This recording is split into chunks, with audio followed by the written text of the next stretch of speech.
ابو سفیان شام سے قافلہ لے کر، جس میں 50,000 سونے کے سکے اور ہر قسم کا سامان موجود تھا، لے کر مکہ جا رہا تھا، لیکن درمیان میں ایک بہت بڑا مسئلہ آ پہنچا۔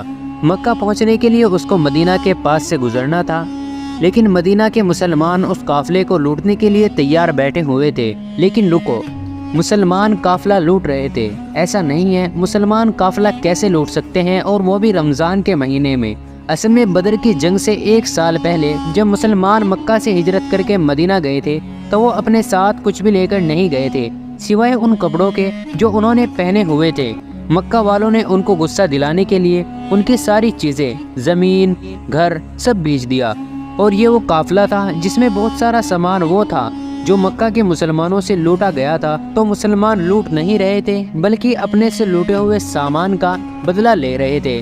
تو ابو سفیان اس قافلے کا ہیڈ، جس کو بہت ٹینشن ہو گئی تھی کہ اگر وہ اس راستے سے گیا تو مسلمان اس کو چھوڑیں گے نہیں، تو اس نے اپنا راستہ بدل لیا اور مکہ ایک خط بھجوایا کہ مکہ والے پوری سپیڈ سے اس قافلے کی مدد کے لیے پہنچے۔ تو وہ بندہ جیسے ہی مکہ پہنچا، اس نے کعبے کے پاس جا کر اپنے اونٹ کے کان اور ناک کاٹ دیے اور اپنے کپڑے پھاڑ کر زور زور سے مدد کے لیے چیخنے لگا۔ یہ ان کا ایمرجنسی دکھانے کا ایک نیا رواج تھا۔ ابو سفیان کا قافلہ مین روڈ کو چھوڑ کر کسی اور راستے سے نکلا اور مسلمانوں کی فوج سے بچ کر بھاگ گیا۔ تو اب لڑائی کرنے کی کیا ضرورت تھی، کیونکہ قافلہ تو بچ گیا تھا۔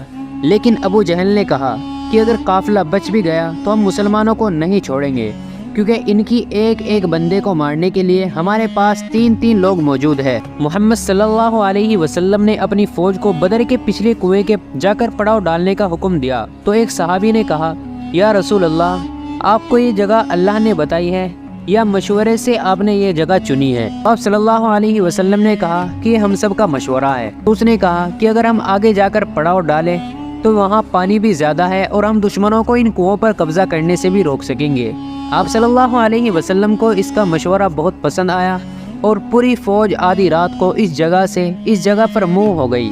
دوسرے دن ابو جہل کی فوج جب سامنے آئی تو مسلمانوں سے 3 گنا بڑی تھی۔ عتبہ مکہ کا سب سے امیر آدمی تھا، اپنے بھائی اور بیٹے کے ساتھ سامنے آیا اور مسلمانوں کو چیلنج کیا کہ ہے کوئی جو ہم سے آ کر لڑائی کرے۔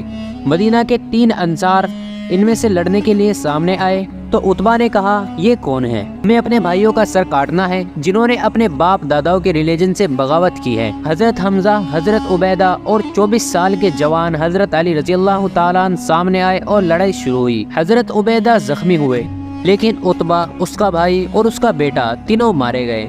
عتبہ کا بیٹا حذیفہ جو کہ مسلمانوں کی فوج میں تھا، اس کے سامنے اس کے باپ، بھائی اور چاچا کو مار دیا، لیکن وہ مسلمانوں کی فوج میں ہی رہا۔ مسلمانوں کو پتا تھا کہ دشمن کے مقابلے میں ان کی فوج بہت چھوٹی ہے۔ دونوں نے لڑائی کی تیاری کی اور کہا، تم لوگ آ کر ہم پر حملہ کرو۔ اسی کے ساتھ ابو جہل نے حملے کا حکم دیا، کیونکہ اس کا خیال تھا کہ یہ تو 2 منٹ کا کام ہے، ختم کر کے ابھی نکل جائیں گے۔ لیکن ایسا نہیں ہوا۔ آہستہ آہستہ ہر ایک مسلمان کے بدلے 5 کافر مرنے لگے۔ کافروں کی فوج پیچھے ہٹ گئی اور ٹینشن میں پڑ گئی کہ یار یہ کیا ہو گیا، ہم ان سے 3 گنا زیادہ ہے اور ہم ان کو ان کی جگہ سے ہلا بھی نہیں پا رہے ہیں۔ مسلمانوں نے اپنی صفیں بدلی اور تندرست لوگوں کو سامنے آ کر کھڑا کر دیا۔ ابو جہل نے دوبارہ فل فلیش حملے کا حکم دیا، لیکن پھر وہی ہوا اور کافر فوج پیچھے ہٹنے لگی۔ لیکن اس بار مسلمانوں نے ان پر حملہ کر دیا اور کافروں کی فوج بدر کو چھوڑ کر ادھر ادھر بھاگنے لگی اور ابو جہل مارا گیا۔ ویڈیو پسند آئے تو ویڈیو کو لائک کریں۔ ایسے ہی ویڈیو دیکھنے کے لیے ہمارے چینل کو سبسکرائب کر کے بیل آئیکن کو آل پر سلیکٹ کر لیں تاکہ ایسی ہی ویڈیو آپ تک سب سے پہلے پہنچ